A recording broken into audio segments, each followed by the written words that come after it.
Good afternoon everybody, Chris Gibson back at Royal Queensland Golf Club here. Fairly topical subject given that it's blowing roughly or gusting roughly about 60 kilometres an hour outside at the moment. Playing the low shot.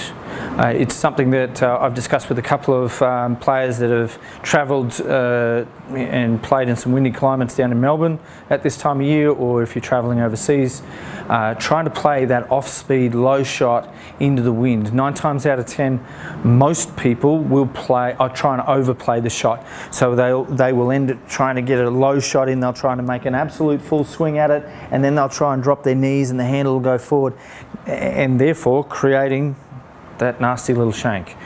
So, or creating a shot that spins even more and goes up in the air even more, or goes way right, or goes off target. So we're going to talk about taking 2 clubs extra.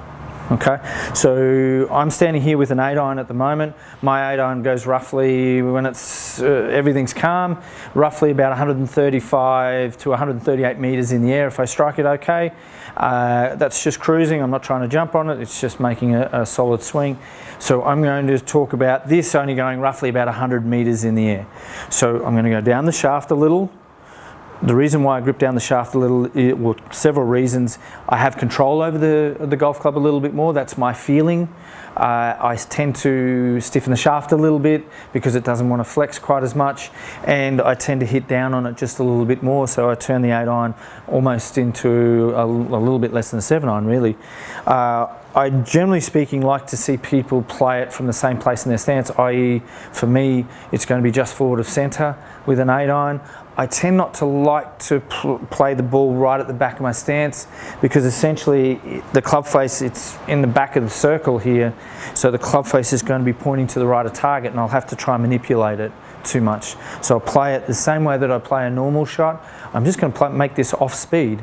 So I'm going to take my normal stance, so I can narrow my stance if I wish, and I'm down the shaft. It doesn't mean I have to get down lower to the ball. It means that I just get closer to the ball. The shaft is a little bit more vertical this way, and I'm going to play an off-speed shot. So as I said, my regular 8-iron goes roughly about 28 to 30 metres in the air. That last shot went about 12 metres in the air and it flew 95 metres. So it's an off-speed shot, I've got control over it. I didn't try to overplay the shot and therefore bring other variables into play. If I need to hit it further, it's going to go, essentially I'm going to go down to a 7-iron or a 6-iron and I can make it go lower, or I can make it go further as far as that's concerned. Obviously we're going to get a little bit of roll at the other end, but due to the wind blowing so hard it will tend to stop the golf ball really quickly. So my spin rate there was 5,300, so I normally spin my 8-iron roughly at about sort of 67 to 7,000 RPM, so it's spinning a reasonable amount. So for me it's taking all of those elements, knocking them back a little, so therefore I've got control over the golf shot rather than trying to overplay it, which we see a lot of the times. And when we start to overplay it, you'll start to see people get really wide in the stance, they can't rotate properly and they try to overplay it and they end up mishitting it a lot of the times.